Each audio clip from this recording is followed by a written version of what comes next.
SKB Bangla টিউটোরিয়ালে তোমাদের স্বাগত।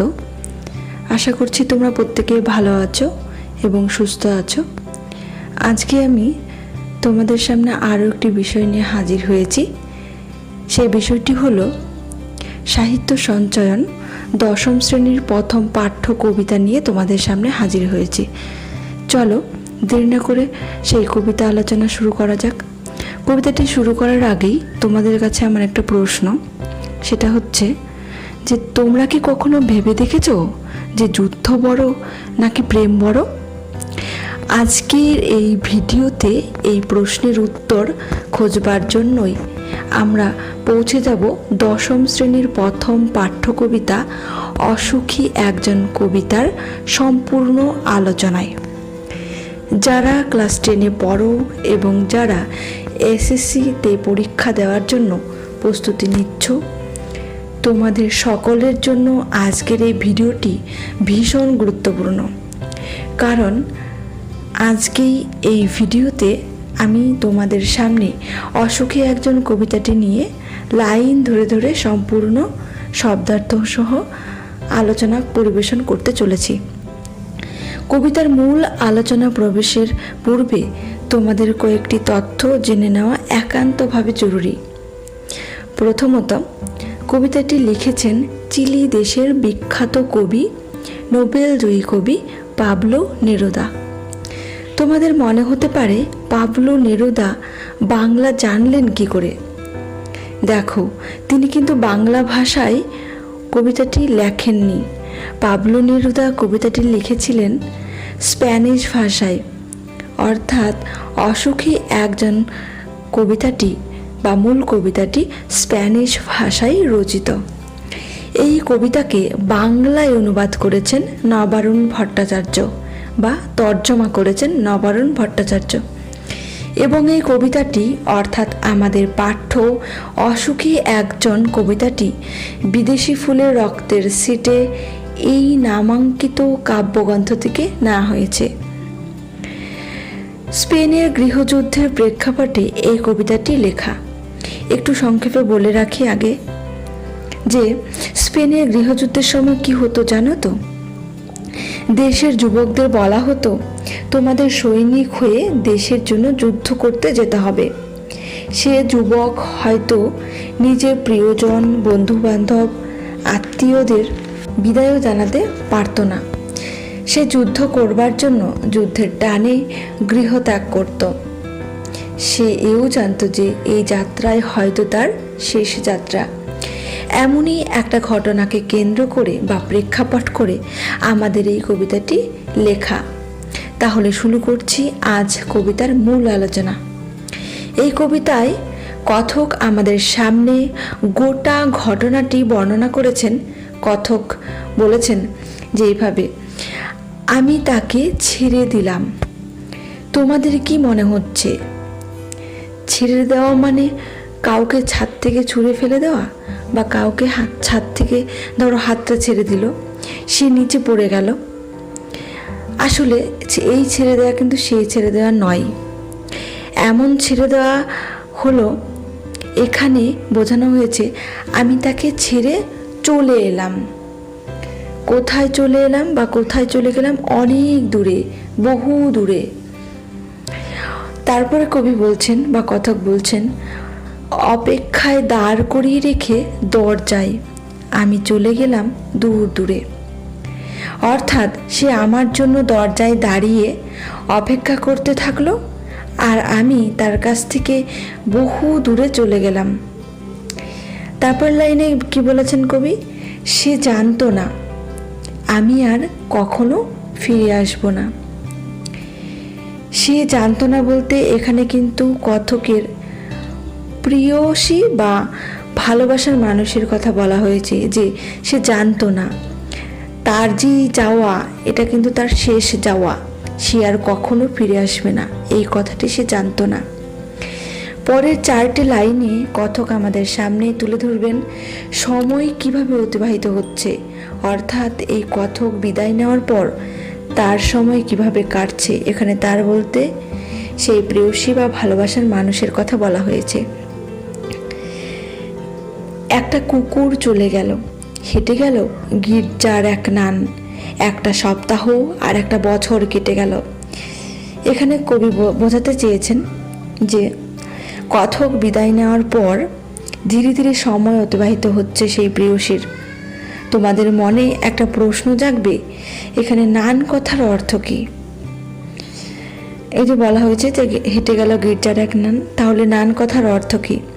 নান কথার অর্থ হলো খ্রিস্টান সন্ন্যাসিনী অর্থাৎ কথক বিদায় নেওয়ার পর সেই রাস্তা দিয়ে উদ্দেশ্যহীনভাবে কুকুর হেঁটেছে কখনো। ঈশ্বরের আরাধনায় মত্ত কোনো এক খ্রিস্টান সন্ন্যাসিনী হেঁটে গেছে।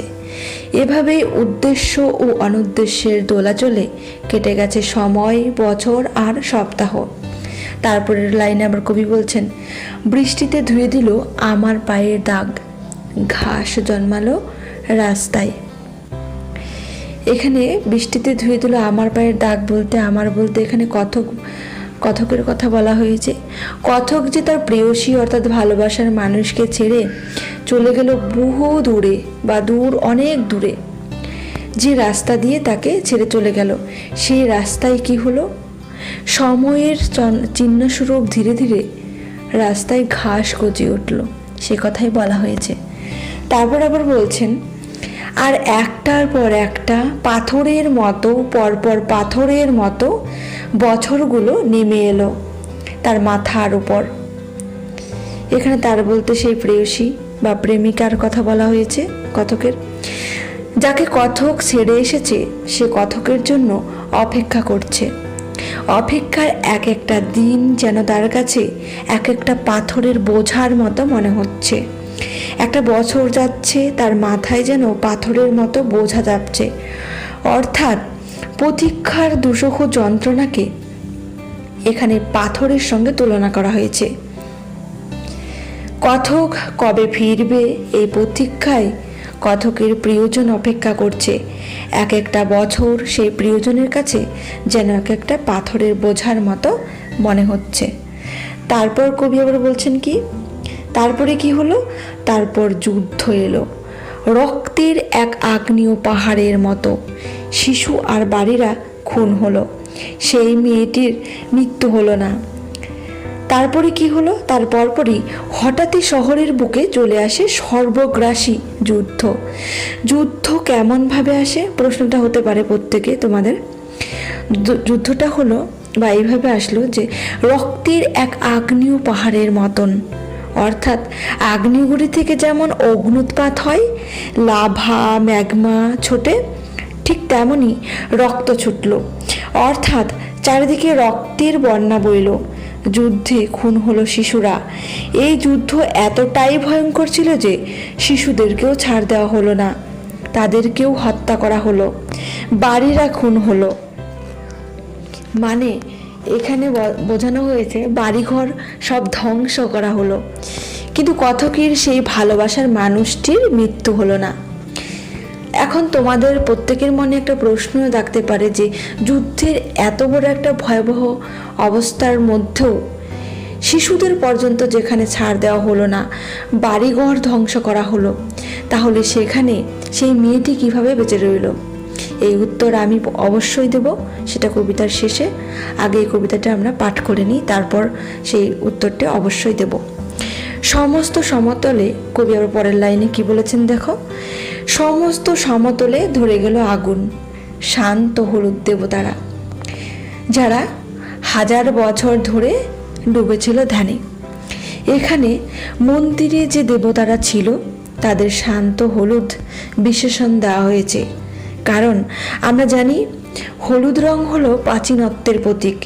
তুমি যদি ভালো করে লক্ষ্য করো বা তোমরা যদি ভালো করে লক্ষ্য করো তাহলে দেখবে যে বাড়িতে যদি কখনো কোনো পুরনো বই অনেক দিন থেকে ঘরে থাকে, তাহলে দেখবে সেই বইয়ের পাতাগুলো হলুদ হয়ে যায় বা হলদে রঙের হয়ে যায়।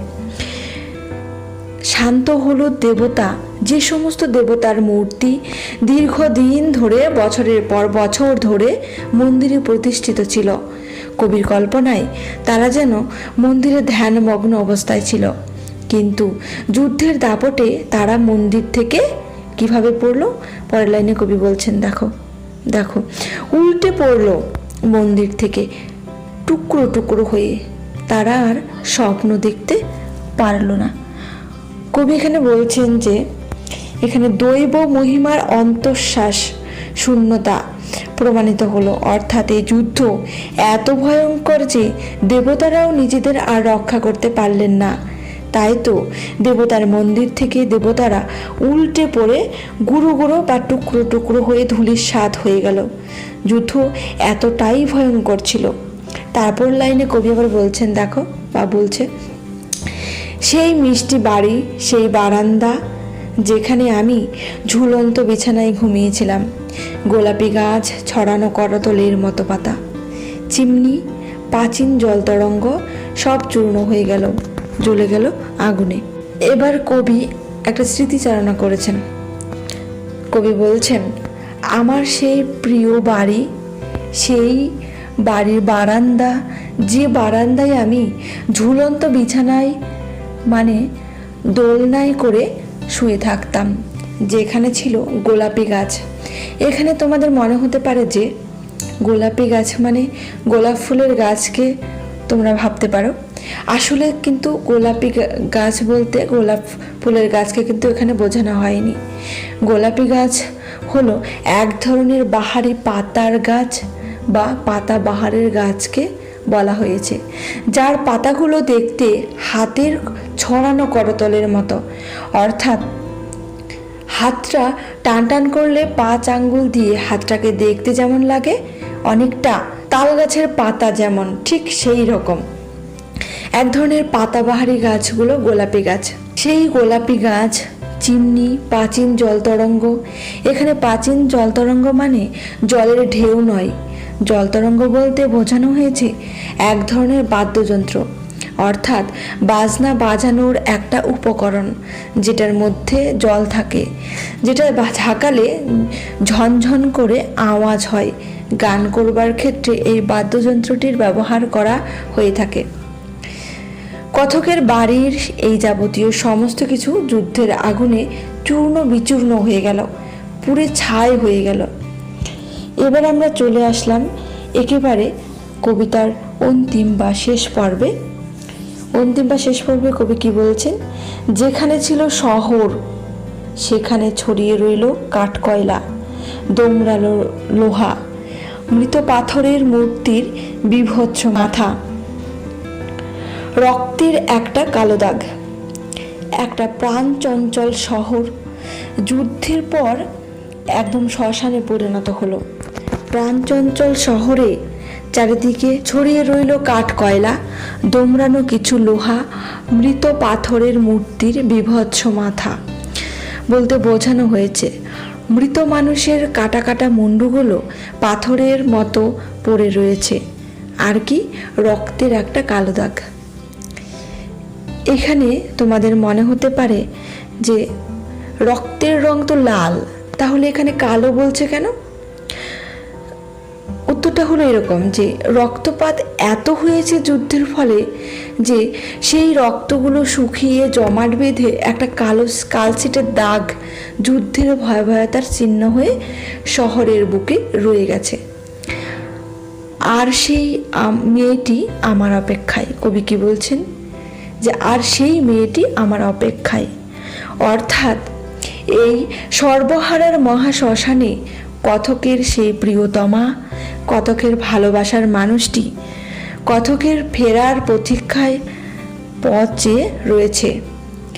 এখানে অনেক সহায়িকা বইয়ে তোমরা দেখবে যে লেখা থাকবে এই মেয়েটি বলতে নারী কল্পনায় স্বদেশ বা কবিশ্রী বা দেশমাতাকে বোঝানো হয়েছে।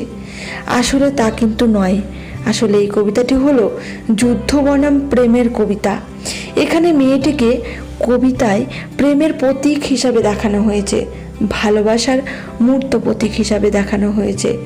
তাই তো যুদ্ধের এত ভয়াবহ করাল অবস্থার মধ্যেও কিন্তু শিশুদেরকে যেখানে ছাড় দেওয়া হয়নি, বাড়িঘরগুলোকে যেখানে ধ্বংস করা হয়েছে, যেখানে মন্দিরগুলোকে ধ্বংস করা হয়েছে, দেবতারা উল্টে পড়েছে, এত কিছুর মধ্যেও সেই মেয়েটি কিন্তু সে কথকের অপেক্ষায় রয়েছে। তার কিন্তু মৃত্যু হয়নি। কেন মৃত্যু হয়নি? কারণ সে তো ভালোবাসার মূর্ত প্রতীক, নারী রূপে কল্পনা করা হয়েছে।